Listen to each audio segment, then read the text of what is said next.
4.27 판문점 선언 7주년 기념 행사에 함께 주신 모든 분들께 반가운 인사를 드립니다. 김대중 대전, 노무현 재단, 포럼 사이제, 한반도 평화 포럼이 함께 오늘 행사를 준비해서 더욱 뜻깊습니다. 한반도 평화를 이어달리기 하며 만들어온 주역들로서 절체절명의 한반도 위기를 극복하고 다시 평화의 길을 열어야 한다는 절박함이 서로의 의지를 하나로 모으게 했다고 생각합니다. 힘을 함께 모아주신 단체와 원로들께, 그리고 함께 해주신 우리 우원식 부회장님께 깊은 존경과 감사의 마음을 전합니다. 대통령직을 마치고 고향으로 돌아온 지 3년 되었습니다. 마음 편할 날이 없었던 3년이었습니다. 김대중, 노무현, 문재인 정부가 국민과 함께 공들여 이룩한 탑이 여기저기서 무너지는 소리를 들어야만 했습니다. 나라가 국민을 걱정하는 게 아니라 국민이 나라를 걱정해야 하는 나날이었습니다. 2차 세계대전 후 개도국에서 선진국으로 성격한 유일한 나라, 지난 80년간 세계에서 가장 성공한 나라라는 국민적 자부심이 무너졌습니다. 눈 떠보니 선진국이라는 자긍심은 사라지고 추락하는 대한민국이라는 탄식과 우려가 커져만 갔습니다. 전임 대통령으로서 마음이 더욱 참담하고 무거웠습니다. 지난 3년은 그야말로 반동과 퇴행의 시간이었습니다.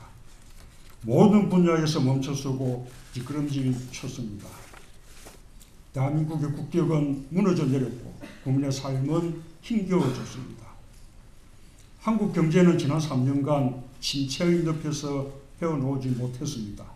고물가, 고금리, 고환율의 삼중고에 민생 경제는 더욱 어려워졌고 잠재 성장률 2%에도 미치지 못하는 1%대 성장률을 기록하며 저성장의 늪에 깊이 빠져들었습니다. 한국 경제의 버팀목인 수출부터 최악의 성적을 보였습니다.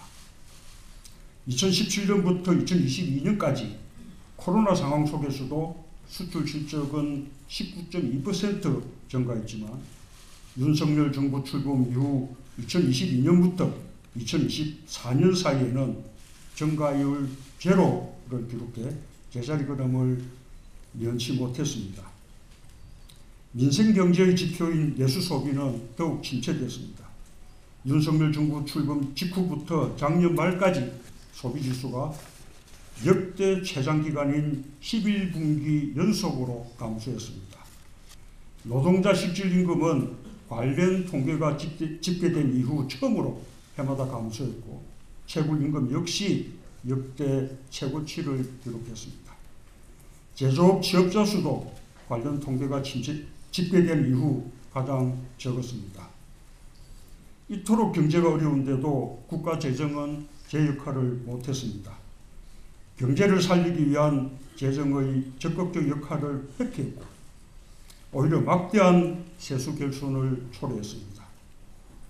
2023년과 2024년 각각 56조 원과 31조 원의 세수 결손에 이어 2027년까지 60조 원 이상의 추가 세수 감소가 전망되고 있습니다. 나라 곳간이 비면서 국가 경쟁력을 높이기 위한 투자와 서민들의 민생과 복지를 위한 정부 역할을 축소해야 하는 상황이 되었습니다. 윤석열 정부의 경제 실패와 무책임한 부자 감세에 기인한 것으로 세수 기반이 허물어지고 우리 경제의 병력을 약화시킨 후과를 새로 출범하는 정부가 떠안게 되었습니다. 코로나 상황 속에서도 우리 경제를 지탱해내 OECD 주요국 가운데 최고의 성장률을 기록했던 전임 정부의 적극적 재정정책을 비난하면서 거꾸로 간 결과입니다. 민주주의 역시 지난 3년간 크게 후퇴했습니다. 영국 이코노미스트 부설 연구기관의 발표에 의하면 2021년 16위까지 상승했던 한국의 민주주의 지수는 윤석열 정부에서 큰 폭으로 하락하여 역대 최저 점수, 최저 순위를 기록했고 완전한 민주주의 국가에서 결함 있는 민주주의 국가로 전락하였습니다. 스웨덴 민주주의 다양성 연구소에서는 한국의 민주주의 최저 등급을 강등하며 한국을 독재화가 진행 중인 45개 국가 중 하나로 분류했고 국경 없는 기자회가 발표하는 언론 자유 지수도 큰 폭으로 하락하여 세계 62위로 떨어졌습니다. 부끄러운 일이 아닐 수 없습니다. 안에서 새는 바가지, 밖에서도 새는 법입니다. 한반도 평화와 남북관계는 지난 3년간 회복이 어려울 정도로 망가졌습니다. 한반도 평화를 향한 역대 정부의 성과와 노력은 송두리째 부정되었습니다. 모든 대화는 단절되었고 평화의 안전핀이었던 9.19 군사합의마저 파기되었습니다. 끝간데 없이 대결을 부추기고 긴장을 고조시키며 남북이 언제 군사적으로 충돌할지 모르는 위험한 상황으로 치달았습니다. 급기야는 윤석열 정부가 계엄을 위한 위기 상황을 조성하기 위해 의도적으로 남북 간의 군사적 충돌을 유발하려 했다는 정황까지 드러나 수사가 주목되고 있습니다. 윤석열 정부는 역대 정부가 개성해온 균형 외교를 파기하고 철진한 이념에 사로잡혀 편협한 진영 외교만 치중했습니다. 그 결과 주변국의 반발을 키우며 국익은 훼손되었고 평화와 번영의 땅이 되어야 할 한반도는 신냉전 대결의 최전선이 되었습니다.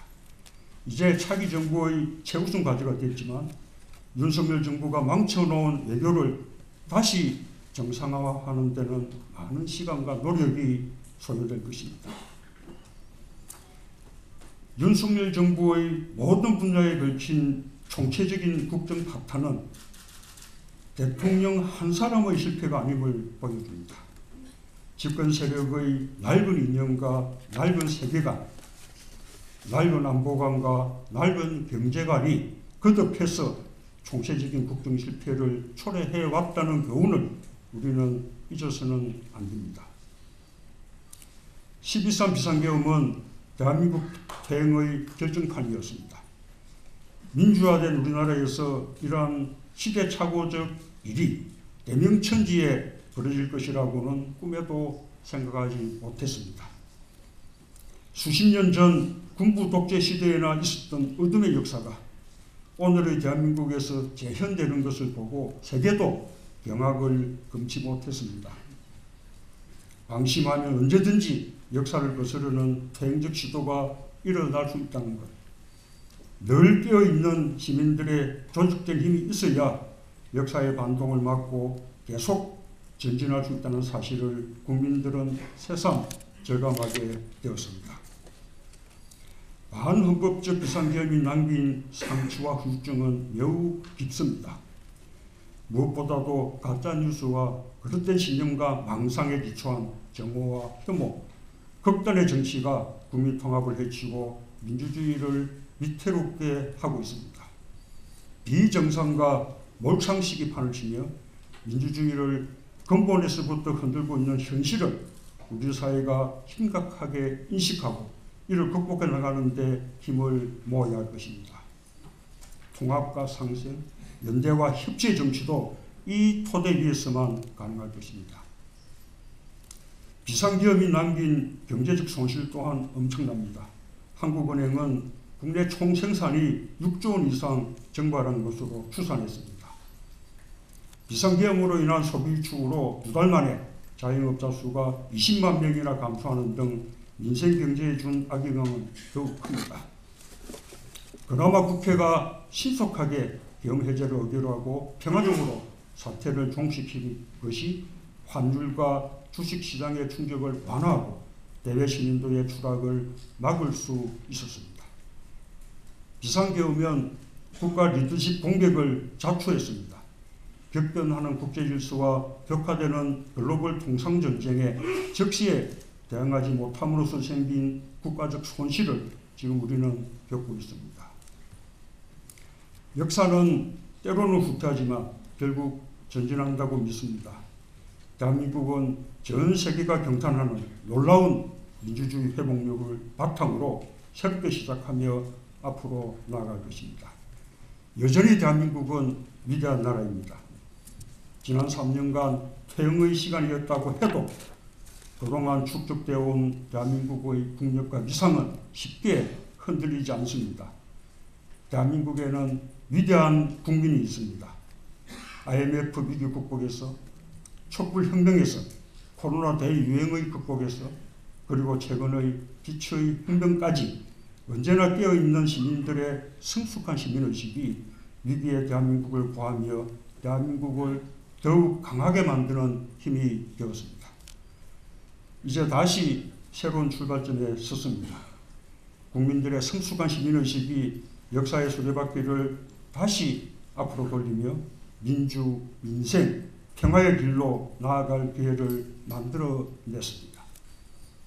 역사는 반복한다는 말이 있습니다. 돌이켜보면 역대 민주당 정부는 역대 보수 정권이 남긴 퇴행과 무능을 바로잡고 대한민국을 다시 전진시켜내는 것이 운명처럼 되었습니다.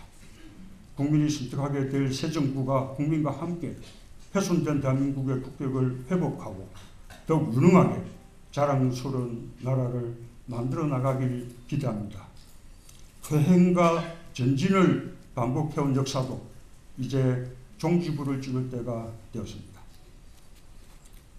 다시 한반도 평화의 길로 나설 때입니다. 역대 민주당 정부가 굳은 의지와 이어달리기로 한반도 평화의 길을 개척했듯이 평화를 지향하는 유능한 새 정부가 한반도 평화의 역사를 잇고 새로운 한반도 평화 프로세스를 재개하기를 기대합니다. 남북 간의 대화를 재개하는 것이 무엇보다 중요합니다. 문재인 정부가 출범한 2017년 당시에도 거듭된 북한의 핵과 미사일 도발과 북미 간의 말폭탄으로 한반도가 전쟁 위기에 직면해 있었지만 결국 남북 대화를 통해 전쟁의 위기를 평화의 기회로 바꿀 수 있었습니다. 남북 관계가 최악의 상태에 처해 있고 도저히 대화를 말할 분위기가 아닌 것처럼 보이는 지금이야말로 그 어느 때보다 대화의 노력이 필요한 때입니다. 미국과 일본은 이미 북한과의 대화 의지를 표명한 바 있습니다. 물밑 접촉이 시작되었을 가능성도 있습니다. 우리가 그 대화의 구경꾼이 되어서는 안 될 것입니다. 군사적 충돌의 위험을 피하기 위해서는 9.19 군사합의를 복원하는 것이 출발점입니다. 한반도에서의 전쟁은 우발적 충돌에 의해 촉발될 수 있다는 사실을 잊지 말아야 합니다. 일각에서 제기되는 핵무장론은 위험한 주장입니다. 북한의 핵대갈에 면죄부를 주고 한반도의 비핵화를 포기하는 것이며 동북아를 세계의 화약고로 만들 수 있는 무책임한 주장입니다. 국제사회에서 고립을 자초하고 경제제재를 초래하며 국가와 민족을 공멸의 길로 이끌 수 있는 위험천만한 주장입니다.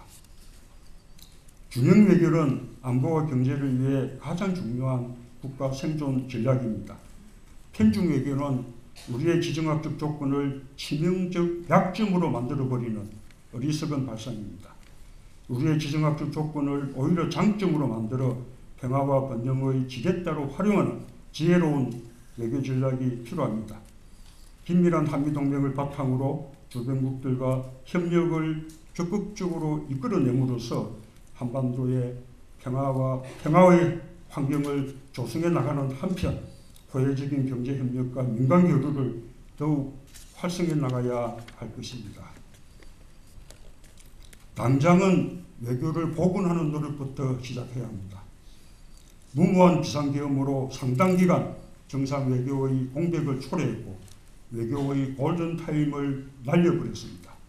새 정부는 출범과 동시에 서둘러서 국익과 평화를 최우선에 둔 전방위적 외교 보건에 총력을 기울여야 할 것입니다. 평화는 목표인 동시에 과정입니다. 역대 정부가 남북 간의 신뢰를 쌓고 대화했던 노력들 하나하나가 평화로 가는 과정이었습니다. 4번의 남북 정상회담에도 남북 정상선언에도 불구하고 우리는 아직 한반도 평화의 정상에 이르지 못했습니다. 하지만 우리가 평화의 길을 다시 이어나간다면 반드시 정상에 오를 수 있을 것입니다. 결코 포기할 수 없는 평화를 위해 다시 신발끈을 조여맬 시간이 찾아왔습니다.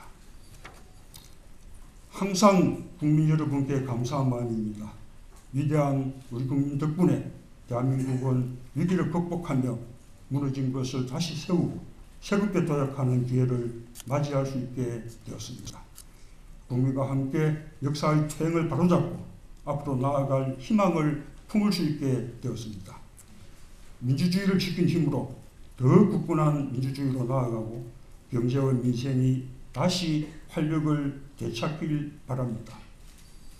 뜨거운 민주주의 열정이 평화를 향한 열망으로 모여 한반도의 새로운 평화의 시대가 열리길 기대합니다. 감사합니다.